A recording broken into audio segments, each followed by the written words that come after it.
After coming out of the Black Room for 13 months, I was out for about a month and I visited various saints and mystics in southern India. And then I went back into the room again, and for the fourth time. And it was in this fourth time in the Black Room that the visions came. And as the visions came, my mind was just lighting up, and I didn't sleep for 50 days. And these drawings in the back behind me are part of the vision. They represent a mixture of Kabbalah, astrology, I Ching, color, and sound, and how all of these systems fit together into one unified language. This is my classroom.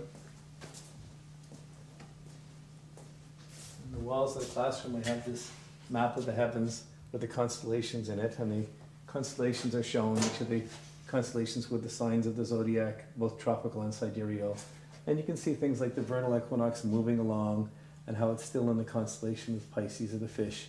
So we're still in the age of Pisces. Some people believe when it gets to this point, in 350 years, it will be the age of Aquarius. But really, in my opinion, until the vernal equinox reaches the first star in Aquarius, that's when the age of Aquarius begins, and that'll be about 2706. This is an example of some of the horoscopes that I do, using color in the I Ching, and the one on the right is the chart with the Earth in the center of the geocentric chart, and this is my horoscope. And on the left is the same chart, or the same moment, but it's done with the sun in the center, showing the shape of the solar system in space. Again, it's color-coded. This is a prototype of a wheel designed to teach astrology and the I Ching to the blind. This wheel behind me is my family tree. It's the horoscope. It shows the circle of the heavens, the horoscope. It's color coordinated, and each of the boxes represents a family member, but it's organized in the same manner as the lines of the I Ching is to the astrology. So I can follow the family tree and follow back the family generations and see which generations were in which sign of the zodiac and which part of my horoscope, and which persons are in which hexagram. So it's a whole way of studying your family history. Where the Black Rooms were in India, the one I spent the longest time in was in the south, in Kumbakonam, right in the southern tip, not far from Ceylon or Sri Lanka. And the other ashrams were over in Gujarat, just over in this section near the Arabian Sea. This is a game I invented called Mega Chess. I call it Mega Chess.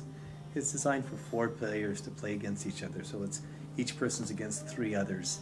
And it represents some of the struggles in life. It's kind of the Kurukshetra, or the main battlefield of life, where it's not just you against one person, it's you against everybody. And it creates a really interesting power struggle, very unique game, quite fascinating, and it stretches the parameters of chess.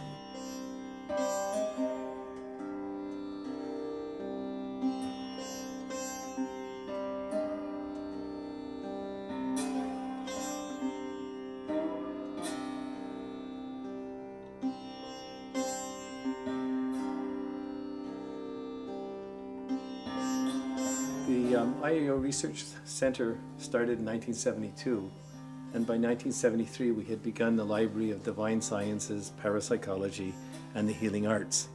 Over the years that got shortened to the IAO Research Library of Divine Sciences and the Healing Arts. Now it's simply called the Star Center Library. But the library consists of about 20,000 books and magazines that have been put together by about 500 people who put all their books and materials and things they've studied through their life into the library so that other people could access it. And it represents a really special collection of mystical, spiritual books. And so many books are published and disappear, go into private collections, so it's hard to get access to good research material. So that's what the library represents. And Agnes Carmichael here on the side is one of our special angels donators. She's passed away now. She was a Rosicrucian for 50 years. She's a medical doctor and a Kabbalistic scholar, and when she passed away she left all her books for the library. And we have books like collections of Freemasons, books on different religions, yoga, mysticism, one of the largest UFO collections around. So it's a very amazing kind of library, and I've been kind of the custodian of it for the last 20 some odd years.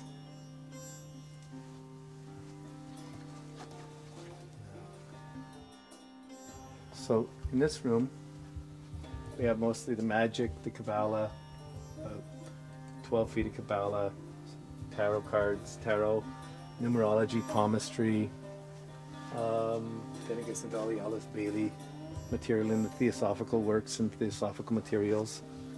And as we come along, we go into all the different religions, the mysticisms of, mysticism, Rudolf Steiner, Gurdjieff, Ouspensky, Swedenborg, Manly Palmer Hall, then the Rosicrucian mysteries, and then you have the different religions of the world, the Bible, all the different versions of the Bible, different Christian sects and groups.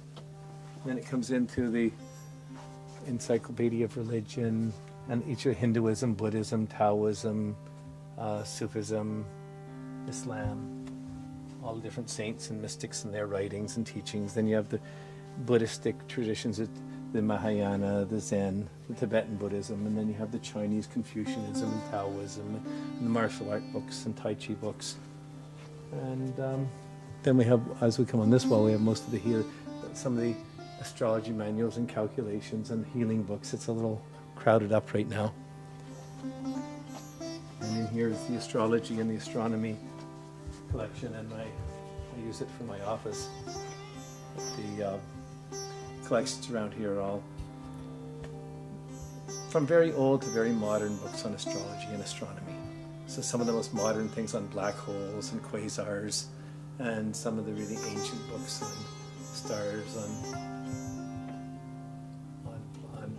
planets and prognostications, from Babylon to China to India. And it's really a special collection. There's not many collections like this on the planet.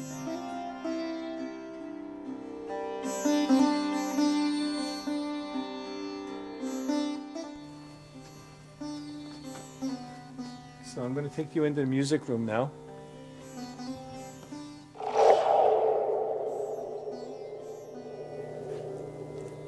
And this is a celestial harp. It's a musical instrument designed to play a person's horoscope. It's based on astrology, on the I Ching, and on celestial scales.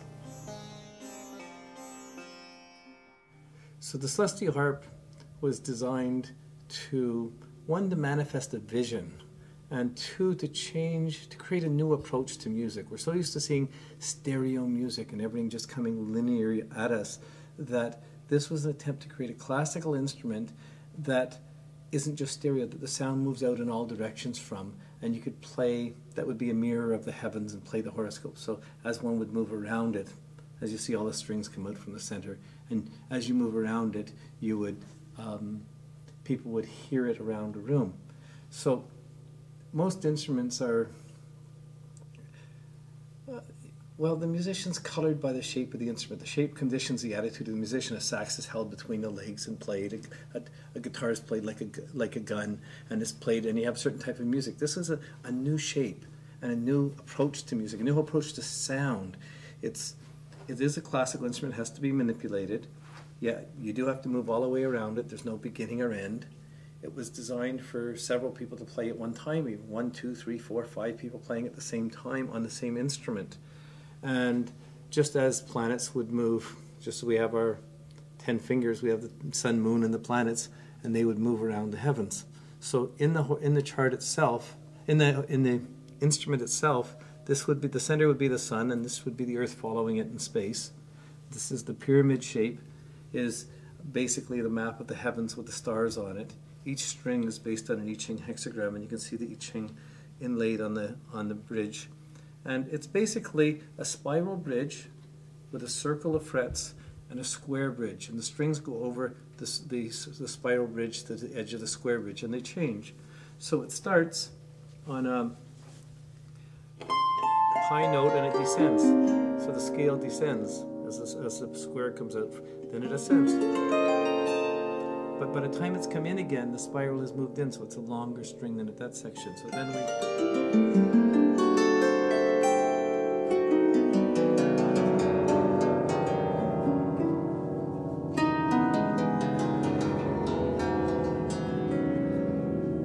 So that's going once around. Each corner is represents the 4 seasons, but the idea of the spiral moving inward and the strings getting longer, it creates a wave motion of descending and ascending scales as you go around with no beginning or end. So it's very different than our traditional linear instruments. And this instrument is essentially it's essentially an acoustic instrument, but is also played very much percussively, whereas piano is exclusively percussive. This one you can play like a harp.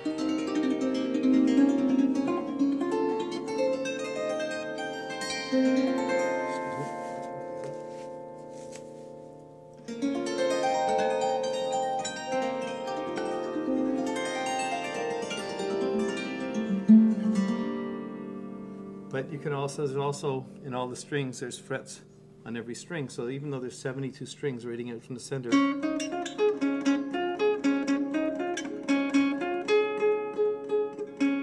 there's frets on every string, so you have a scale on each string that allows a lot more sound. And just even touching one string, the whole instrument resonates. So first concept is that the shape of the instrument conditions the attitude of the music, and this was an attempt to create a new shape, a new space, a new relationship to sound, space, and relationships between musicians. Now, in the tuning system, this is probably one of the more sophisticated tuning systems there is. The first level of tuning is each string is like major, minor, thirds. So as you go around, as long as you're going in sequence, it sounds very nice, and anyone can play it and get nice music out of it. First it does that. Then inside of that, every 5 strings is its own scale. It's not all the notes in the scale, but it's 5 notes in a scale. And there's 12 of those, a scale for each sign of the zodiac.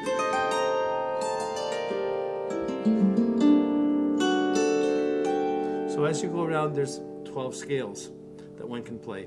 And they're arranged for each sign and for moving around the circle. Now, the third scale would be what you would call our normal do, re, mi scale. So it's our regular do, re, mi scale, and they come out from the corners. So there's another type of scale, or each scale is a type of literacy or way to get into the music and be able to, for musicians to communicate with each other. And then inside of that, if you play strings that are 90 degrees from each other, they'll always sound good together. Oh, sorry, missed it, see? And they sound nice to each other. If you play the opposite notes, right now it's tuned. I mean, this is something where you can change the tunes, but right now the tuning system on the opposite notes has what's called the devil's tritone. It's a dissonant note. You hear it in horror movies. So it was never the music you'd hear. It wasn't allowed to be played in Christian music. So the instrument can not only be plucked or fretted, it can be played like a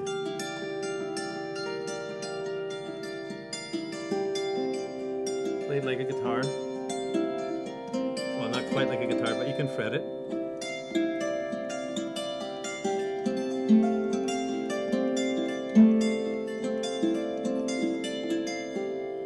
But then you can also hammer the instrument, and then it takes on more of a zither-like quality, because you can hit the strings.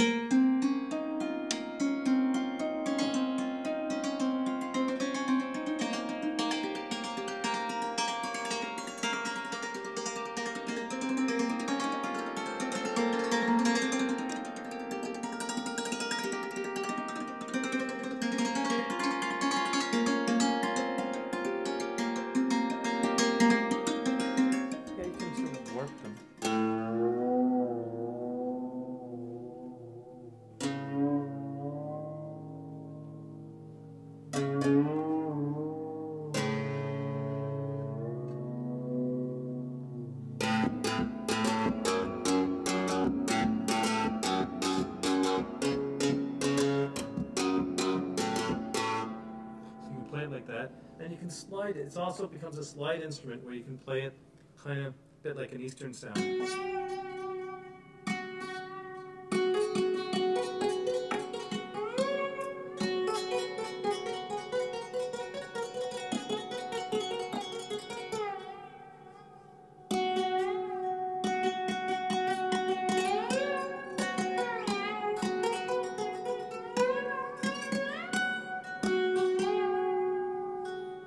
Slide it another way too.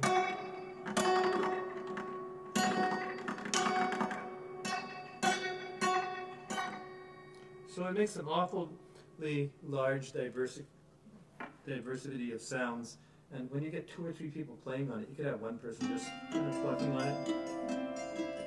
The other person could be sliding.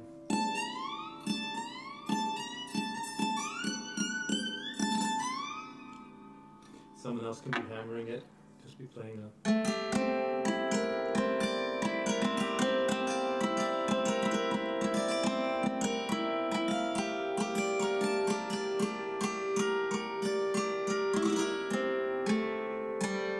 Sometimes you may just sound like bells.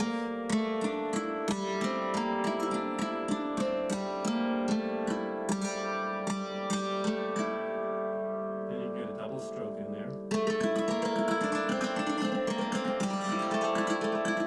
triple stroke.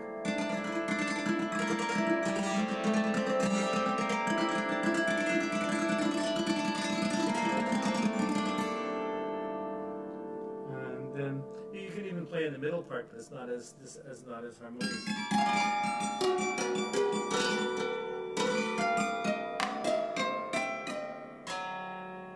And sometimes for an effect we just do